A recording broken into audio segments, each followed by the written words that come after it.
Okay, so just to give you a sense of kind of that background, as we mentioned, we built the research framework with Trinity College. It's the EdTech Research and Design Center there as well, where we worked with the pedagogical team in terms of how this framework is looking at how to deliver effective feedback in an online environment. We also have a PhD through the School of Education in UL that's ongoing as well. So that's really exciting for us in terms of looking at the outcomes and the efficacy of an intervention like this and how being backed up by really kind of cutting edge research that's happening at the moment there. So that's a fully funded PhD through jumpAgrade that's working with them as well.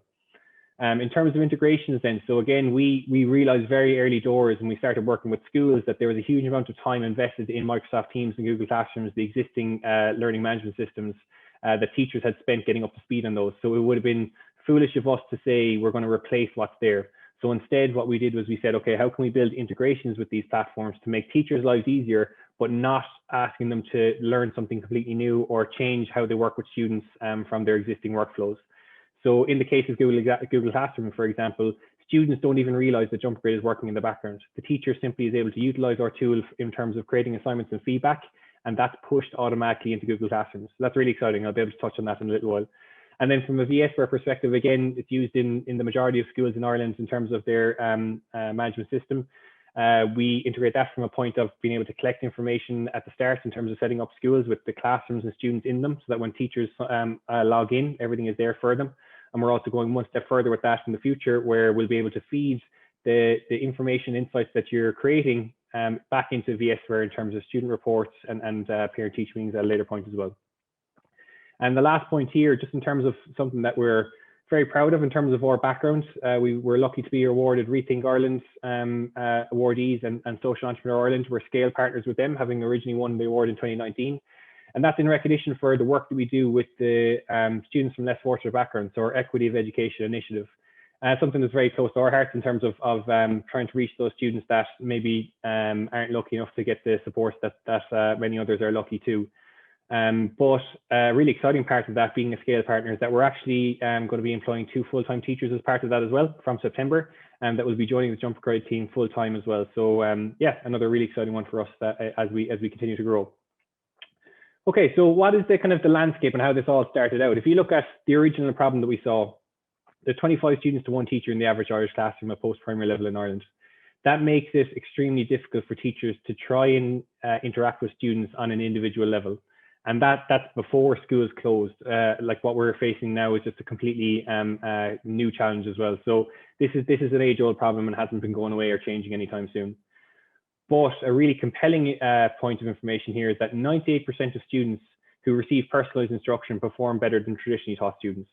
So there's a massive body of research that shows how effective individualized support can be. What's not clear though is how can that be done in a manageable way for teachers. Of course, we'd all love to be able to sit down with a student on a one-to-one level, but that's not feasible. So how do we now utilize technology so that you enhance what you're doing to be able to reach them in new ways? And that's really what we've put a lot of focus in over the last number of years. So what is jumpAgrade in a nutshell? The personalized feedback platform is what we're here to talk about today. Or our aim here to allow that personalized teaching experience for you to deliver that to your students. Now, some key points here. What we've seen is that there's the teaching and learning practices around formative feedback. It's almost like they've been forgotten about when it comes to the tools that we're using here today, that there can be a lot of work done on formative assessment, but they almost went out the window 12 months ago when we're navigating how we work with students online. And we want to bring that back into how we're working today. So having a research and pedagogy back framework sitting behind everything we're doing, the big difference here is that Microsoft Teams or Google, they're not education companies. They're technology companies that happen to have an educational portion of their products. We've been education from day one, and having that research and pedagogy framework behind us means that we're building this with teachers in mind from the very start. There's also a huge shift in terms of formative assessment and feedback. So as you would have seen from earlier days where the kind of the summative of just a grade and well done could keep up the good work, that's not in line with where education is going, and the progression of a more formative approach where students want to be helped identify the areas for improvement and how they can progress further. That's the move that's happening across education at all levels, and that's really where we want to help facilitate you on that journey. And the last one then is the idea of driving personalization for students. I would have just touched on it. It's so obvious how effective it can be, but it's really not clear of how that will be possible for teachers. that's where we're trying to take you guys and make that more accessible. So in terms of our background then, we've a large body of research to show kind of how does this intervention work and how effective has it been using this framework for students. So we had a survey of over 200 students last year, and the average grade improvement for those was 14.6% across the board, which is really substantial when you tie that back to what does that equate to in terms of leaving cert points and things like that. So that's really substantial. Just as importantly for us though, almost 9 in every 10 students reported an increase in confidence. So while the grade improvement is something we're very proud of, it's seeing that students are either sticking with higher level or they're more confident going into the exams and can give a better account of themselves.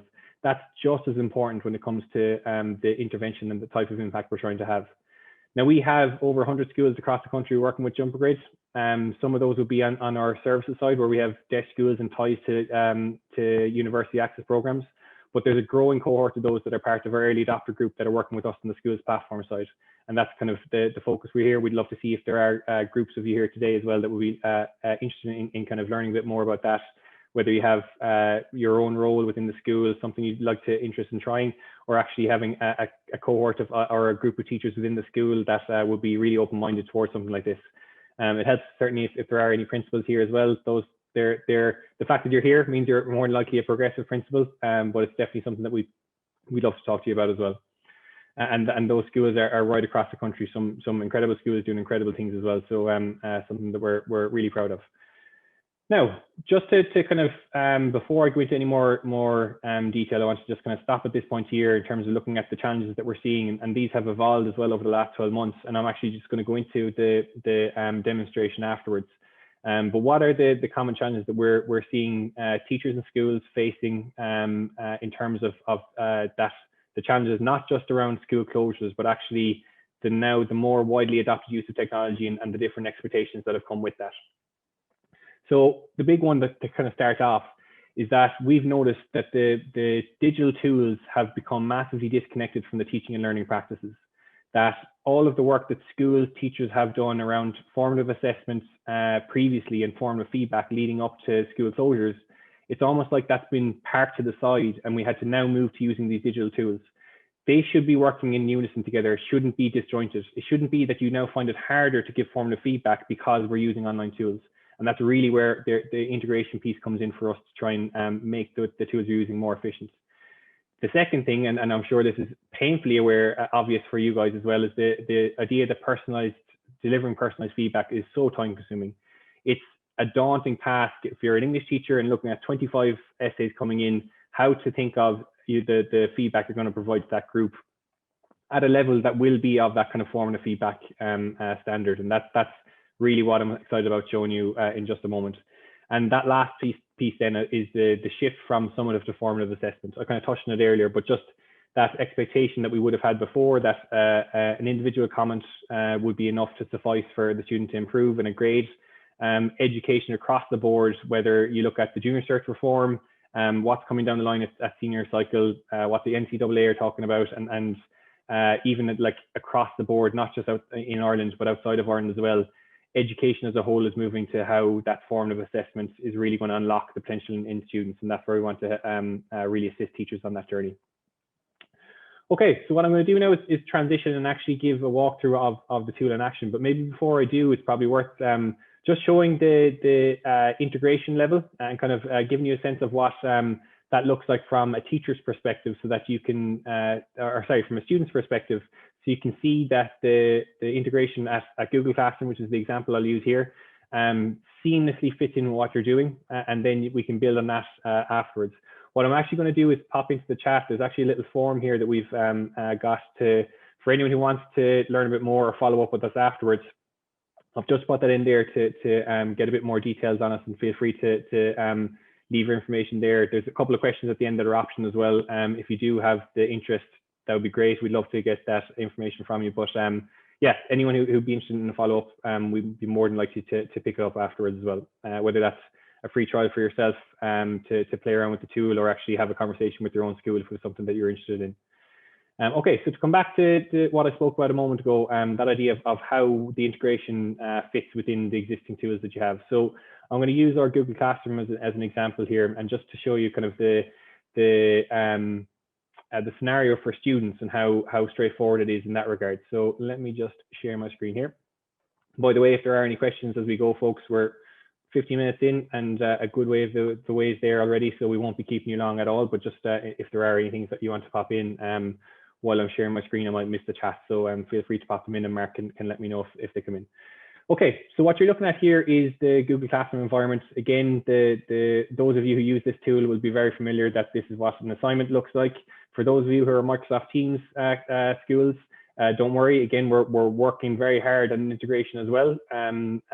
It's just not at the point where the Google Classroom is yet, but we are working with a number of Microsoft Teams schools across the country as part of developing further on that as well. So yes, certainly wouldn't be a reason not to get in touch. But if you are a Google Classroom school, we actually recently were announced as Google partners here in Ireland as well. One of the few organizations in the education space that are. So it's a big step for us as well in terms of how we further integrate with these tools. So what you're looking at here is the assignment. In this scenario, the teacher is creating an assignment in jumpAgrade, and it's automatically being pushed into the Google Classroom environment for the students. So the workflow for the students hasn't changed at all. They get an assignment in the exact same way as they'd be used to. Now, you can see here that there's two versions of this assignment. I'll show you why in just a moment. So the first view here we have is the normal assignment page. The teacher has left a comment. They can include attachments.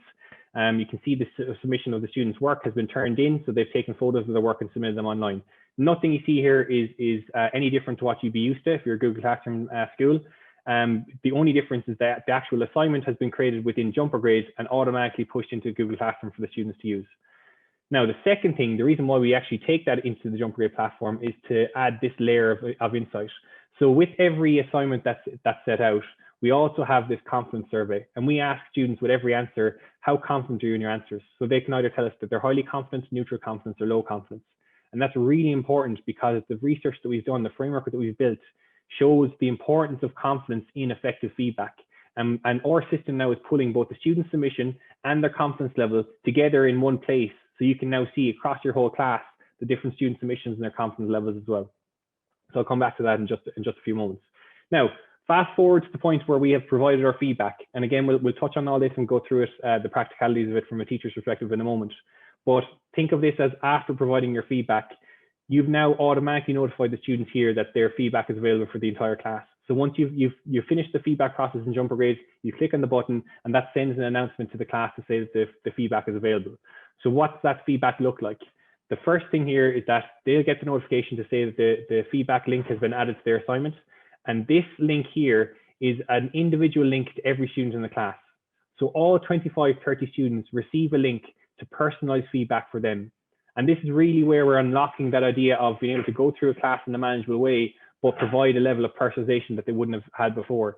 So here's what you end up with. The student clicks on that link. So whether it's Dave or Mark, Nora or Sally, if they click on the link to their feedback, this opens up this level of feedback where there's a personal comment to the students, a grade if it was a graded assignment, and learning objective feedback. So I'll show you how the learning objectives feed into the assignment and feedback in a moment.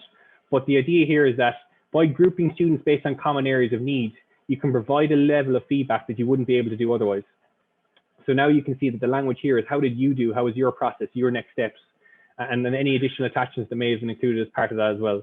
So this is really what we're moving towards when we say that making personalized feedback accessible to the group in your class. So that's the kind of looking at the integration layer. Again, the whole thing here is that the students have not changed their workflow at all. They're continuing to work in the exact same way that you would have done beforehand. And nothing has changed in that regard. So I'm going to go back now to show you the jumpAgrade system that works and will show you exactly how that kind of makes it tangible from your perspective within school. So actually, I'll even show one step further. So in the case where you are a Google school, this is really all that's required in terms of getting set up. So we'll obviously have contact with your school. And if we're working with a number of teachers, all you have to do is connect your Google Classroom. You click on this button. It brings you to the Google login page and your school email address that's through your Google account. You click on that, and that will then take you to your to automatically pull in all of your classes and all of your students into the jumpAgrade system. So you'll see here, this is browser-based. It's accessible on any device, whether you're using your phone, a tablet, or the laptop. But by using that integration, you now pull across all of your material into one place. Now, what I'm going to do is just go through this demo environment that you're looking at now. It works the exact same way with any of the schools that we're working with as well. but I'm just going to go through kind of an example of how we work with the assignments and work with the feedback to give you kind of a sense of what teachers are able to do with this, and why we're hearing from teachers that they're saving 2 hours on a single class when it comes to feedback when they're trying to provide feedback to a large assignment, or teachers being able to actually reach students on that personalized level that they would have never been able to do before. So the first assignment I'm going to go into is just an example here, kind of a sample one that we would have done before. The assignment point of it is very straightforward. We've put massive emphasis on making sure this is as easy as possible to use for teachers. That simple is always best, and then from there we can build on further insights on top of that. So if you just look at the breakdown here, so the assignment name is Saving and Borrowing. So we have a junior cert business teacher who's doing a piece on saving and borrowing. The description, where the paper comes from, the number, how long to spend on each question, for example, and having that success criteria. So letting students know what it is that you're looking of them. That's really important in terms of letting them know kind of what they're working towards. Now, the different ways that we've seen teachers add more engaging aspects to their assignments. So if you wanted to include something from OneDrive or Google Drive, you can simply do that. If you wanted to upload a file directly from your device, but we've seen really clever use of audio notes, taking photos on the device, or even recording a video. So some of you may use tools already, but again, some of them, there's question marks around the GDPR compliance. We've removed those issues and made sure that, let's say, sharing of an audio note is protected on the platform, is just between you and the student. So being able to click on record audio, you could do a 30 to 40 second audio note to explain to the students what it is that you're expecting as part of this assignment. It can also be included later as part of the feedback, but it's such efficient use of your time and what you can do in 40 seconds recording an audio note, but it's so much more engaging for students compared to just text on a page, and that they'd be far more used to as well. So yeah, another lovely way that we've seen engagement spike from teachers by using different ways of engaging like that. Now, a graded assignment, you can toggle that on or off when the due date is. Very straightforward there too, but this is the key part here, the idea of the learning objectives. So from setting out your assignment, you're now looking at what are the learning objectives that you're assessing the students on. And you now have that joint up approach between assignment and feedback. So the idea being here, in our example of the junior cert business teacher, that she has asked the students to explain the reasons why we save, to calculate the interest in saving, and identify the places we can save. So the idea being that if there are 15 students who fall down in calculating the interest in savings, you can mark those 15 students as needing feedback in that area. And you're now going through that topic for feedback instead of having to do multiple repetitive tasks across the 15 students. So hopefully that starts to make sense. The idea that instead of doing the repetition and the low value work, you're now grouping those students so you can provide really high level feedback as a group. So that's really where the time efficiency comes in. So that's the kind of the creation of the assignment. Again, with the integration, it's at that point where you've assigned it to the students, it's automatically pushed into Google Classrooms, and the students are made aware of it inside that environment as well. So no over and back for you. You only have to do that once. Okay. So what I'm going to do now is just going to move over towards the point at which the students have submitted their work. So what does it look like after the students have submitted their work? And again, think of it as that they've submitted in Google Classrooms, it's been pulled back into the jumpAgrade platform, and that you're able to view that in one place. So I feel like I'm the TV chef here, and here's one I prepared earlier going into this one, but we have an example where students have submitted their work. So just to show you what that looks like, because if I have to wait for students to actually submit work, we'd be here until next week. So we decided to line up for you in advance. So again, looking at the assignment that the teacher has created, the attachments in this case for the maths problem was it's the Word document with the maths questions that the teacher had for this particular group. So that's very straightforward. Now here is what it looks like when we have all of our student submissions. So you've now pulled in all the student submissions, and you'll notice that one of the things that we mentioned earlier was the idea of the confidence levels. So beside each student, we can see who's low confidence, who's high confidence, and who is neutral confidence in terms of their submissions. So this is really important. Again, effective feedback is led by student confidence. You need to know where they're at in terms of tailoring the feedback towards them. So what you end up doing, you can look at an individual level. So to go into a student's work, you can preview the files that they have. So again, if they've taken photos of written work, it's very easy to access that and have a look at what they've done.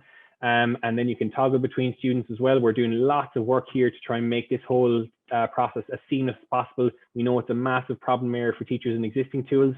We're constantly working on trying to streamline that process to make it easier. But if you think of it now, you've got a group of your class of 25, and you're starting to categorize them based on those individual areas of need. So in this case here, of learning objective 1, 2, and 3. So does the student need help on 2 of them? Do they need help on 1 of them? You can simply mark them as that individual area of need. Now, it's important to point out as well that, so let's take the example of the business class we just went through for the junior cert. It could be the calculate the interest and savings, and that 15 students need help on that. So the teacher's marking those 15 there. Now, if it's a graded assignment, you can give them a grade, again, to add a personal comment as well. So in this case, Eric was out sick on Monday, so he wanted to point out that he did a good job in catching up. That's an option for you there to go that extra level if you wanted to. You mark that as reviewed, you toggle on to the next student, and you start to get into that flow now of being able to review the student's work and then identifying their area of need. You start to categorize them based on what specific areas they need, and you now end up with something like this. So down at the end of your class, you now have a breakdown across your group of the different students and the different areas of need that they have. So we can now see across question 2, question 3, question 1, the different students and the different areas of feedback that they require. So now you've got your class of 25, 30 broken down into this size group, and you're now going through feedback for the different areas rather than trying to do multiple repetitive tasks. Hopefully everyone's following me at this point as well. Keep the questions coming if they are coming in. But what I'm going to do now is kind of the last step is just showing you how the feedback framework is working in the background for the tool. I'm just going to have a quick look. Yeah, Mark is popping the questions in, so keep them coming if they are there. Okay, so I'll start now. Kind of how does the pedagogical framework, how is that made accessible to you in a really easy to use manner? So what you see here is providing feedback to this group of students. So the first input, we've put a massive focus on simple input from the teachers and a very high quality output as a result. So how correct was the answer and how well do the students understand the goal? These are the first 2 questions we ask the teacher. It's a very simple slider. You use it to gauge roughly where the students are at from what you've seen of those you've reviewed. And then again, same for how well the students understood the goal. The second thing that's taken into consideration here is the student confidence levels. So this is, like I mentioned earlier, this is where we're pulling from when the students submitted their work. We can see that, okay, 42% of my class are low in confidence, but only 14% of the class were highly confident. So there's no point me providing highly advanced feedback to try and push the students very far when I know that actually the majority of the group are struggling a bit here. So I need to kind of rein myself back in a bit and focus maybe more on the fundamentals or the building blocks before advancing any further. And this is the first time you're going to have that level of insight in terms of the confidence of the class. So that input is what the system takes to provide this guidance on the formative feedback language. So there's 3 areas here. How do the students do? How is their process? And what are the next steps? And based on what you've told us and the student confidence levels, these formative pieces of phrases and language is pre-populated for you. So we've taken the work away and suggested what is the most effective language for that particular group. Now, a really key part here is that we're not trying to tell you what to do. You are the expert when it comes to your class. So if you felt that there was one of these was more relevant to you, you could certainly use that. If you wanted to add an extra layer of personalization yourself, you can add a comment and actually go a step further for your own group yourself if you wanted to do that too. And we're constantly collecting the kind of the data behind this to eventually provide you back the insights of, so what is the most effective language used for 5th year ordinary level math students? And being able to have that as a suggestion of kind of taking the brains trust of the teachers across the country to provide you back with that layer of insight at a later point. So again, very simple here. We've already provided the pre-populated cells for you that you can choose from. And then the last point here is, okay, we have 15 students who fell down on question 3. How can we now provide something that's of value to that group as a whole, because we're not having to go through it 15 times individually. We've removed the copying and pasting, we've removed the in and out of each student, and you can now focus on them as a group. So what you can do now is, again, think of the different ways that we can engage with the students. Is it recording an audio note to explain something? If you're a language teacher, if an English teacher, what can you do in terms of speaking through it with the students rather than trying to type it? Is it actually recording a video? If you're using a device and you've actually written out the solution for the students, could you take a photo of it? Or do you have a sample answer? Do you have an opening paragraph? Do you have a diagram that you have stored on Google Drive, on OneDrive, or on your own device that you want to include as part of that as well? So what we're getting towards here is the idea that, okay, at the end of every topic or unit, so whether it's you use this every second week, if you use this once a month, that you want to provide a layer of feedback beyond what you're being able to do at the moment and save time with those large essays or save time with those large exam questions. Think of the power for a student to be able to see the solution to the question that they fell down on as part of their feedback. Like, you're talking night and day when it comes to student engagement and improvement, when they can see the difference between a text saying, look back over question 3, the solution is at whatever page, versus actually seeing you solve it. And that's really what we're trying to help unlock, is the potential for you to actually remove all the wasted effort and to be able to do things like this. So pulling that all together then, what does it look like? You end up having your action feedback, your process feedback, your next steps, any additional resources that you would include as part of that. So in this case, we have the little clip that the teacher has recorded on their device. And you now have feedback covered at that level for the 10, 12, 15 students who fell down on question 3. So that's really where we're trying to get across the idea that you save time, but you've done something that's at a level at a higher level beyond what might have been capable before. And this is where just like that formative language, what can be transformative for students is really powerful. So the last thing I'm going to do is just look at what the student receives then. So to go back to how is this put in front of the student? What do they get to see before they finish? So again, you'll remember that comment we left for the student who was out sick on Monday. So excellent work, Eric. You made a great effort despite being out on Monday. So that's that individualized comment that was added by the teacher at this point here. Then you have the grade if it was a graded assignment. But look at the learning objective feedback that Eric got for question 3. It says, how did you do? How was your process, your next steps? So it's almost like Eric has been prescribed the feedback based on his needs, and you as a teacher have gone through your class in a really time efficient manner. So any additional resources then are included as part of that as well. And you've now covered this level of feedback for your class. And the thing that kind of what we've learned as well from working with our teachers as part of the early adopter group is that we're starting to close the feedback loop. That a lot of time can be done by teachers to put the effort into feedback, but how do we know they're even looking at it? How do we know that they're taking it on board and applying the learnings from it? So we are introducing the student reflection to this as well. So you can now think of kind of coming full circle of, okay, the students who have received the feedback, we can either do a very simple emoji reaction, similar to how their kind of confidence levels, so that we know they're engaging with it and they tell us how effective they found that feedback and add a comment. But we're going one step further as well. We're starting to introduce the 3-to-1 approach to student reflection. So we'd ask them 3 things you did really well, 2 things you now understand, and 1 thing you're still struggling on. So the idea being now that you get this level of insight, and we're actually even doing clever things like we can withhold the grades until the students have provided that student reflection. So clever ways of getting them to interact further again. But what we're getting towards is that your level of insight now in the class, think of what you have over the course of 6 months, and that if you've done it at the end of every unit, you've done an assignment through jumpAgrade and provided feedback through jumpAgrade. You now have the confidence levels of the students on that topic. You have the different areas of feedback that they each would have received, and you now have the student reflection on how useful they found that feedback and what they learned from it. So if you think of whether it's student reports, whether it's parent-teacher meetings, whether it's just progress updates in general across your class, you can go down to the individual level and export that level of insight of over the 6 months, everything that they've covered in that time frame, and being able to have that layer of insight without it doing a tap of extra work on your reporting. All of this is just a byproduct of the work that you'd already be doing anyway, and you end up having that insight on the back of it. So that's kind of the crux of how the jumpAgrade system works. I'm conscious of we're kind of got into the 35 minutes in total that we've covered so far. We'd love if there were more questions, if anyone had them. I'm not sure if we've had any that have, let's say, added that form in terms of follow-up for a bit more information. But yeah, while we're here, if there are others who have questions and would like to ask anything about the platform or the use of it in general, or even kind of how we're working with other schools, please let us know and we'll be happy to answer them.